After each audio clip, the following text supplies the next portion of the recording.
Good evening, everybody. So we're back in the train room, and as I showed you in my last video, the 20 by 28 inch Z-scale layout is pretty much complete, minus the signal tower and touching up some foliage and maybe some ballast and other things. But anyway, so we are actually on to our next project here. So this is a 17.75 inch disc.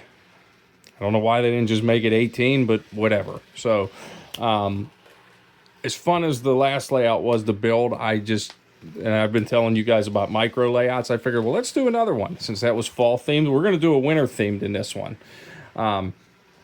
So I already started, you probably can't see it too well, but like I already started spray painting the disc white. I did get some more paint for that because I actually ran out. So we're gonna go over it again, but I wanted to get the track glued down and wired ahead of time. So I wanted to show you guys how I do that. I didn't really get to show you in the last video. I mean, I showed you a little bit of the wiring, but so I'm just gonna move the track. I'll move it over here. So right here we have there's a hole drilled on the side right here, and then there's a hole drilled here. Now I did this with a 3/8 inch drill bit. That's the biggest one I had in my pack, and honestly that seems to work the best.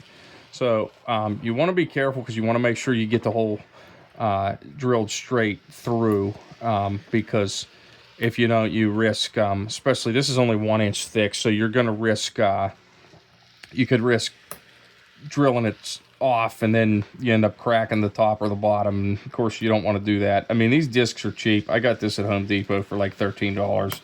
So it's actually just like a tabletop, so you can always use those for doing these kind of layouts. But so anyway, once you get the hole drilled, you're going to take one of these power jacks. Now you can get these on Amazon for dirt cheap. They're like $10 for a pack where you get like 6 female ends and 6 male ends with the bare wires on either side. So so once you get this drilled, you want to come in on the top with the same, I just use the same drill bit because it's easier to feed the wires through. That Rokuhan track is going to cover that hole.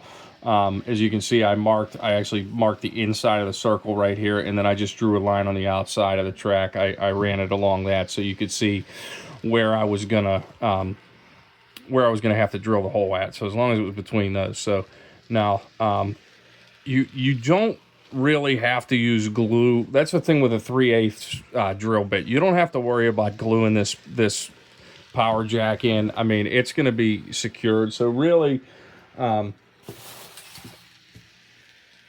with the width and everything, all you want to do is just take a rubber mallet, and I have this resting on my leg, so I'm going to try not to hurt myself, and just go real easy. Just go real easy with it. You kind of want to get that embedded into the wood a little bit. Once you get to the end, you know, you want to get down into it. You're not going to hurt it if you tap it lightly. I mean, this metal on the outside, and you know, you can obviously like look in there and check, you know, make sure the plug is still straight. So I just like to make sure these are secure, because like I said, I don't use glue with these just because you don't have to, and that's one less thing you got to deal with, and we all like that. So now the track will go on, it's actually going to cover this. So so sometimes, which I might have to do with this, you might have to like just take a jigsaw. I would take a hand saw. I actually don't use a power saw, and just, you might have to shave a little bit on either side, so you can run the wires through. Now these wires aren't going to stay this long. They're going to get clipped up probably down like here, because these are going to get soldered directly to the track. Now I know if you guys have heard me talk about this before. So one thing you want to be aware of, now it doesn't really matter as much for a circle layout. It's just if you have a preference of which direction, you know, you want the Rokuhan controller, you know, it's got forward and reverse. So depending on where the wires are at on which rail, forward's going to be a certain way, reverse is going to be a certain way. So just keep that in mind. What I like to do is actually test this. So I won't even solder it to the track yet. I'll just put the wires on there like this, and I will see which direction is forward, and then I'll go from there. Now, again, it doesn't matter for a circle layout like this unless you have a certain, the way you're going to build it up matters for which direction the train's going in. But like, if you look over on my other layout that you've seen me just building recently, that I have the New Haven RDC running on there, made by AZL, of course. Definitely check those out. So I wanted forward to go this way just because I wanted it to be able to back into the turnouts. Like, I mean, obviously you're not doing it with an RDC, but like when I use like my Penn Central RS3s, like I want those to be backing into hookup cars. So that's why it mattered for me for that one. So, but anyway, just something I wanted you guys to be aware of. I would hate for you to just start doing this project. You solder the wires to the track and then you realize with the controller, it's not going in the direction you want it to, and which you can always, you can always flip it and, reverse becomes forward, forward becomes reverse, whatever. But like, I don't know, I'm fussy like that. So that's why I wanted to make sure I was doing it like this. So, so this will be our new project we got going on. This is not going to be as big of a detail as what you saw in the last one with the turnouts, the structures, the foliage and everything. So really all I'm going to do with this, I'm going to get the next phase will be getting the track glued down and getting the wire soldered to the track, testing out that, making sure everything's good with that. And then we'll get into the landscape side. So I'm probably going to have a smaller mound in the middle. And I actually have these MRC JTT scenery products. These are Z-scale pine trees purchased at Esther's Hobby Shop. If you are in the Pittsburgh area, please check them out in Millville, PA. Places like this don't exist anymore. So we want to support them as best as we can. It's like, it's almost the second home to me down there sometimes. So, but anyway, so these trees, I have them on unbox these, or unbag these, I should say right now. So they come with the bases, the plastic bases. They're already like flocked. You don't really need to do anything to these unless you want to.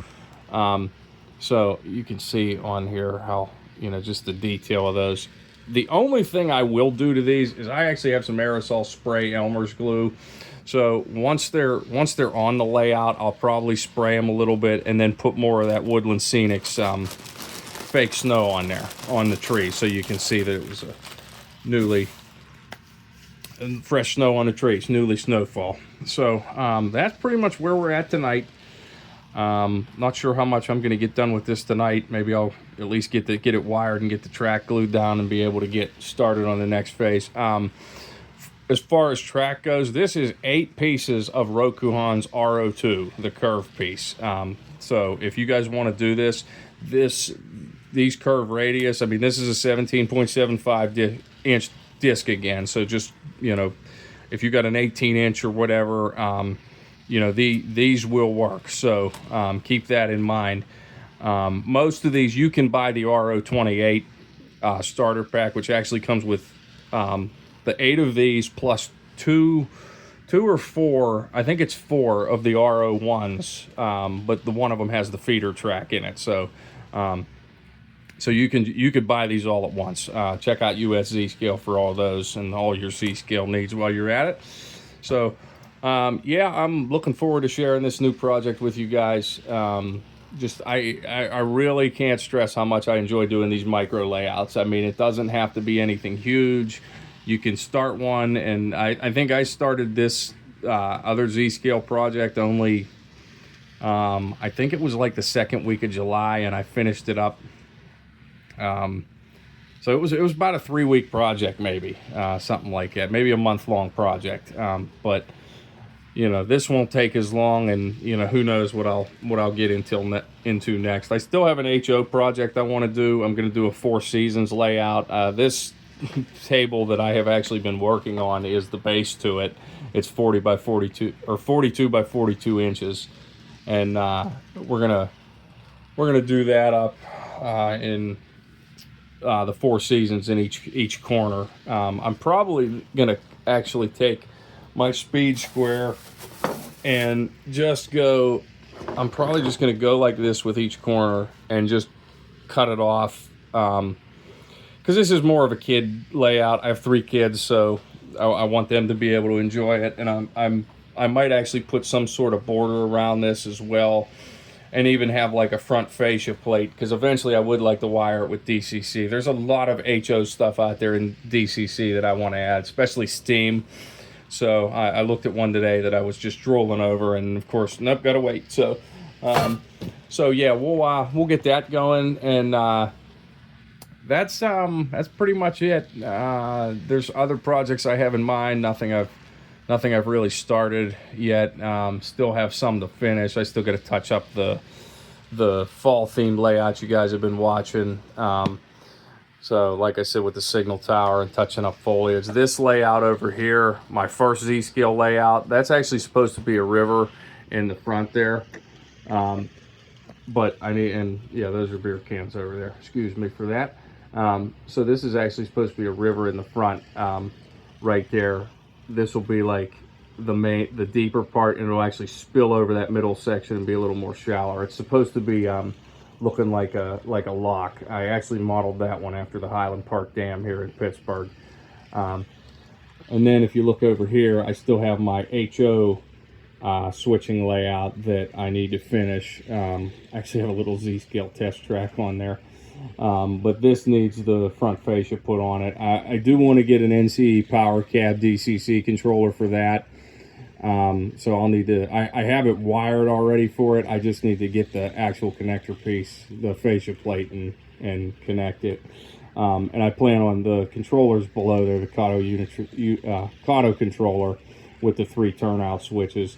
So that's actually going to go right where that lower middle foam board is. I'm going to put like a shelf. It's not going to be like mounted to the front of it, so the controller's like facing upwards, but I built a little, I cut a little piece of wood the size of the controller and the 3 switches, so it's going to get connected somehow. I haven't figured out how I was going to do that yet, but and then maybe some more landscaping on that project. We'll see.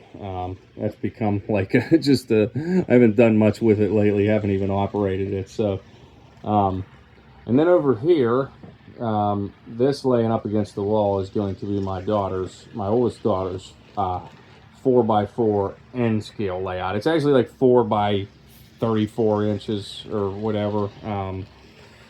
Or let's see. I got a math here. 4 by 42 inches, so 48 by 42 inches. Because I actually cut out like the insulation on there, the foam board. I actually cut it 6 inches short, so the one side would have a place to put the power packs. So she's going to need 3 of them, at least 2, maybe 3. We're going to see how we rig it up. So that's another project. And yeah, I haven't done much in N scale. I will go over. I am going to do a product review video on the recent N scale thing I bought, so that'll be in another video. But anyway, back to this. So yep, if you guys are interested, this is a simple project to build. I mean, even if you saw my last one and you're thinking, wow, that looks like a lot, I don't know if I want to get into that right now. There is not a lot that can go wrong with a simple layout like this.